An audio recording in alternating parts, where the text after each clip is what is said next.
सोनार दुकानामध्ये हातचलाखीने दागिने चोरी करणारी महिलांची टोळी 49,875 रुपये किमतीच्या दागिन्यांसह अहिल्यानगरच्या स्थानिक गुन्हे शाखेनं जेरबंद केली आहे। अहिल्यानगर जिल्ह्यातील कर्जत तालुक्यातील गदादे नगर येथील रहिवासी हरिओम मैड हे त्यांच्या साई ज्वेलर्स दुकानात असताना तेथे दोन अनोळखी महिलांनी दागिने खरेदी करण्याच्या हेतूने तेथे आल्या आणि त्या दागिने पाहत असताना त्यांनी हातचलाखीने फिर्यादीच्या दुकानातील 38,095 रुपये किमतीचे विविध प्रकारचे चांदीचे दागिने चोरून नेले। याबाबत कर्जत पोलीस ठाण्यात हरिओम मैड यांनी दिलेल्या फिर्यादीवरून गुन्हा दाखल करण्यात आला।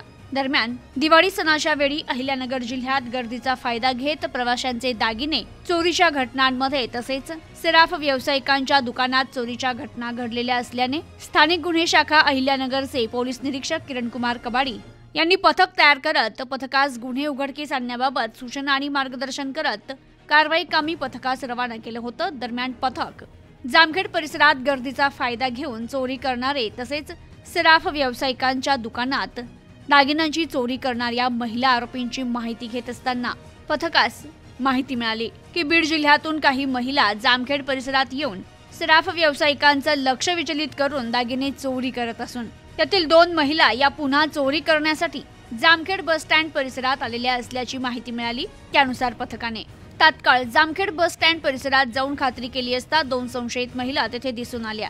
त्यांना महिला पोलीस अंमलदारांच्या मार्फत ताब्यात घेत त्यांना त्यांची नावं विचारली असता त्यांनी शांताबाई जाधव, नीलावती केंगार अशी सांगितली। तर त्यांच्या ताब्यातून 49,875 रुपये किमतीचे विविध प्रकारचे चांदीचे दागिने हस्तगत करीत संबंधित गुन्हा उघडकीस आणला। ताब्यातील महिला आरोपींना कर्जत पोलीस ठाणे येथे हजर करण्यात आले असून पुढील तपास कर्जत पोलीस करतायत।